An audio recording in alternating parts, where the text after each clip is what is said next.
All right, now after dealing with COVID-19 for 2 years, God, that's crazy to say. A lot of people were probably hoping to finally turn the page on the pandemic, but that isn't exactly happening, right? So we thought right now would be a good idea to revisit how to best manage the stress this virus can put on your mental health. And welcome back to the show right now, psychologist and executive coach, and one of our friends also, Dr. Lisa Orbe-Austin. Dr. Lisa, it's so good to see you again. Good to see you too, Colton. Yeah, Happy New Year. So the pandemic obviously still very much a thing. What should people be telling themselves as we begin 2022 in a, I don't want to say it's not so great place, but the world knows it, right? Yeah, and I think it's okay not to be okay. I mean, I think we're human, and I think people are feeling all kinds of things, including frustration, anger, kind of confusion about how we're here again. I mean, I think that a lot of people are really feeling a lot of complex feelings, and I think it's hard with the new year and all this excitement about a new year and all the things that it can bring about. I think people are beginning this new year in a different place than they probably expected.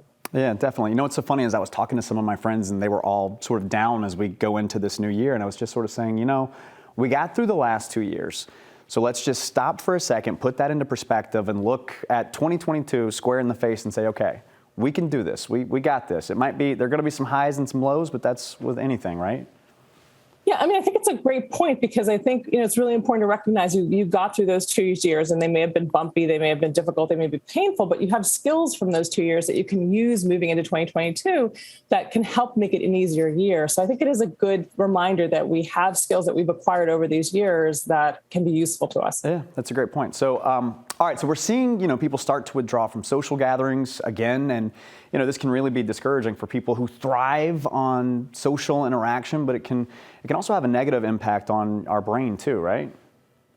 Yeah, social interaction is really important to our brains. And I think anybody who came out of the pandemic and had an impromptu conversation with someone and struggled to have that conversation recognizes it takes practice, it takes engagement. It's important to kind of really do this regularly. So I think it's really important to think about how are you going to continue to engage if you have withdrawn because of the new rising rates. How maybe you'll go back to Zoom happy hours, even though many people said, I'm never going back to that.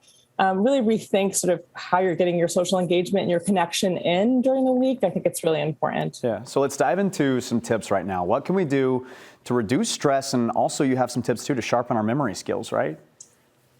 Yeah, I mean, stress can really impact the brain and impact memory. And so there are a lot of things you can do to actually improve your memory around exercise, around, nutrition, all kinds of things. But I think one of the things I want to emphasize is meditation. Meditation can be incredibly important to increasing the gray matter in our brain, increasing the cortical context of our hippocampus that affects learning and memory. It can reduce feelings of anxiety, depression, pain, addiction. So I would encourage people to find a meditation practice. And what's most important about meditation is the consistency, not how long you're doing it, but that you're doing it consistently so you can lengthen it over time. I love that. By the way, we only have a few seconds left, Dr. Lisa. She is a great follow, you guys. If you're at home, you're looking for someone to follow on Instagram, plug your IG really quickly before we let you go. Sure. I'm at Dr. Orbe-Austin on IG. There you go. Dr. Orbe-Austin, you're the best. We'll see you next week. Thanks for joining. See you then.